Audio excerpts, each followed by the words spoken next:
علیک یا رسول اللہ وعلی آلک واصحابک یا حبیب اللہ۔ ایک بار حضرت سیدنا خالد بن ولید رضی اللہ تعالی عنہ ایک جنگ کے موقع پر، جبکہ آپ سپہ سالار تھے، کمانڈر تھے اس لشکر کے، جنگ کرتے ہوئے اچانک آپ کی ٹوپی گر گئی تو آپ نے چند صحابہ کرام علیہم رضوان کے ساتھ مل کر کافروں کے اوپر بڑا سخت حملہ کیا اور کئی کافر مار ڈالے اور کچھ مسلمان بھی شہید ہوئے، اور آپ نے وہ اپنی ٹوپی اٹھائی جنگ کے دوران۔ مسلمانوں کو اللہ نے اس جنگ کے اندر فتح عطا فرمائی۔ جب جنگ مکمل ہوئی تو دیگر صحابہ کرام علیہ رضوان اور آپ کے ساتھیوں نے آپ سے عرض کی کہ ایک ٹوپی آپ کی گری جو آنے دو آنے کی ہوگی، یعنی معمولی قیمت کی ہوگی، اس کے لیے آپ نے اتنا سخت حملہ کیا، یہ کیا معاملہ ہے، کیا ماجرا ہے؟ تو آپ نے فرمایا کہ مسئلہ ٹوپی کا نہیں تھا، مسئلہ یہ ہے کہ اس ٹوپی میں نبی پاک صلی اللہ تعالی علیہ وآلہ وسلم کے منہ مبارک تھے، آپ کے بال مبارک تھے۔ پھر آگے آپ نے کیا ارشاد فرمایا؟ اس سے قبل یہ جان لیں کہ حضرت خالد بن ولید رضی اللہ تعالی عنہ یہ وہ ہستی ہیں کہ جنہوں نے 125 جنگوں کے اندر حصہ لیا ہے۔ اسلام لانے سے پہلے بھی آپ جنگجو مشہور تھے، اور جنگ احد میں کافروں کی طرف سے آپ تھے، اور اس جنگ کا پانسا پلٹنے والے بھی آپ تھے، مسلمانوں کے خلاف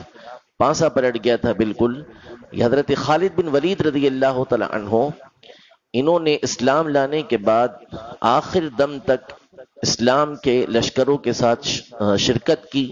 اور جس لشکر میں آپ ہوتے تھے اللہ پاک اس کو فتح عطا فرماتا تھا۔ تو 20 جنگوں کے اندر آپ نے شرکت کی۔ آپ ارشاد فرماتے ہیں کہ میں جس جنگ میں بھی گیا ہوں اور میں نے فتح حاصل کی ہے تو وہ انہی بالوں کی وجہ سے حاصل کی ہے، یعنی نبی پاک صلی اللہ علیہ وسلم کے جو منہ مبارک ہیں، ان کی برکت سے اللہ پاک نے مجھے فتح عطا فرمائی ہے، اس لیے میں نے اس قدر سخت حملہ کیا کہ کہیں یہ ٹوپی ضائع نہ ہو جائے اور نبی پاک صلی اللہ علیہ وسلم کے منہ مبارک رہ نہ جائے مجھ سے۔ یہ حضرت خالد بن ولید رضی اللہ تعالی عنہ وہ ہیں کہ جب نبی پاک صلی اللہ علیہ وسلم نے جنگ موطا کے لیے لشکر بھیجا تو اس میں آپ نے امیر مقرر کیا حضرت زید بن حارثہ رضی اللہ تعالی عنہ کو کہ یہ لشکر کے سپہ سالار ہوں گے، اگر یہ شہید ہو جاتے ہیں تو حضرت جعفر بن طیار رضی اللہ تعالی عنہ یہ لشکر کے سپہ سالار ہوں گے، امیر ہوں گے، اور اگر یہ شہید ہو جاتے ہیں تو پھر ان کے بعد حضرت عبداللہ بن رواحہ یہ لشکر کے سپہ سالار ہوں گے، اور اس کے بعد اگر یہ شہید ہو جاتے ہیں تو مسلمان جس کو مقرر کر لیں۔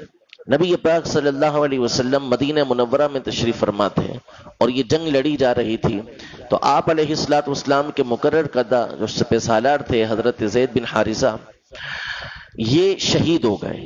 نبی پاک صلی اللہ علیہ وسلم نے مدینہ منورہ سے خبر دی کہ یہ شہید ہو چکے ہیں، ہزاروں میل دور یہ جنگ ہو رہی تھی، اور اب جو جھنڈا آیا ہے لشکر کا وہ حضرت جعفر طیار کے پاس آیا ہے۔ حضرت جعفر طیار، ان کو طیار اس لیے کہتے ہیں کہ ان کے دونوں بازو اس جنگ کے دوران کٹ گئے تھے، انہوں نے لشکر کا جھنڈا تھاما ہوا تھا، کافروں نے ان کا یہ بازو کاٹا تو اس بازو کے اندر انہوں نے لے لیا، یہ بازو کاٹا تو انہوں نے بغل کے اندر وہ جھنڈا دبا لیا اور پھر شہید ہو گئے، تو اللہ پاک نے جنت میں ان کو 2 پر عطا فرمائے۔ طیار کا مطلب ہوتا ہے اڑنے والا، تو اللہ پاک نے ان کو پر عطا فرمائے تھے، اس لیے ان کو جعفر طیار کہا جاتا۔ پھر جب یہ شہید ہو گئے تو حضرت عبداللہ بن رواحہ نے جھنڈا سنبھالا، وہ بھی شہید ہو گئے۔ نبی پاک صلی اللہ علیہ وسلم سب کے بارے میں بتاتے رہے وہیں سے۔ پھر اس کے بعد حضور اکرم صلی اللہ علیہ وسلم نے فرمایا کہ اب جو جھنڈا لیا ہے وہ خالد بن ولید نے لیا ہے، ان کو امیر مقرر نہیں کیا گیا تھا لیکن انہوں نے جھنڈا لیا ہے، اور یہ اللہ کی تلواروں میں سے ایک تلوار ہے، سیف من سیوف اللہ، اللہ کی تلواروں میں سے ایک تلوار ہیں، اور ان کے ہاتھ پر اللہ تبارک و تعالی نے اس جنگ میں فتح نصیب فرمائے۔ حضرت خالد بن ولید رضی اللہ تعالی عنہ کے بارے میں حدیث مبارکہ میں حضور اکرم صلی اللہ علیہ وسلم نے یہ ارشاد فرمایا کہ سیف من سیوف اللہ صلہ اللہ علی الکفار والمنافقین، یہ اللہ کی تلواروں میں سے ایک ایسی تلوار ہیں کہ جنہیں اللہ نے کافر اور منافقین کے اوپر مسلط کر دیا ہے، اللہ نے ان کے اوپر مسلط کر دیا ہے۔ جب مقام حیرا پر آپ پہنچے تھے، ایک مقام تھا، تو وہاں پادریوں نے، وہاں کے رہنے والوں نے آپ کو چیلنج کیا کسی بات کے اوپر، تو حضرت خالد بن ولید رضی اللہ تعالی عنہ نے اس وقت اپنی کرامت دکھائی۔ وہ کرامت کیا تھی کہ حضرت خالد بن ولید رضی اللہ تعالی عنہ نے زہر منگوایا اور آپ نے دعا پڑھی، بسم اللہ الذی لا یضر مع اسمہ شیء فی الارض ولا فی السماء وہو السمیع العلیم۔ یہ کھانے سے پہلے پڑھنے کی دعا ہے، اور اس کے بعد آپ نے اس زہر کو تناول کر لیا، کھا لیا، اور کفار نے دیکھا کہ اس زہر نے ذرہ برابر بھی حضرت خالد بن ولید رضی اللہ تعالیٰ عنہ پر اثر نہیں کیا،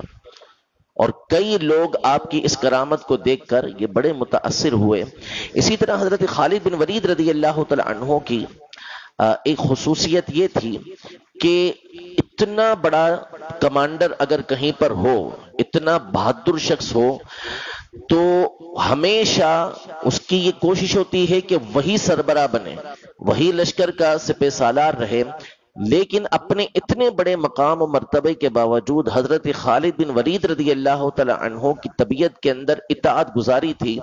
ایک جنگ کے موقع پر، عین موقع پر، حضرت عمر رضی اللہ تعالی عنہ نے ان کو معزول کر دیا، پیغام بھیجا کہ یہ لشکر کے سپہ سالار نہیں، ان کی جگہ حضرت ابو عبیدہ رضی اللہ تعالی عنہ لشکر کے سپہ سالار ہوں گے۔ حضرت خالد بن ولید رضی اللہ تعالی عنہ نے کوئی چوں چرا نہیں کیا، فوری طور پر کہا کہ ہمارے خلیفہ نے جو حکم دیا ہے وہ مجھے قبول ہے، اور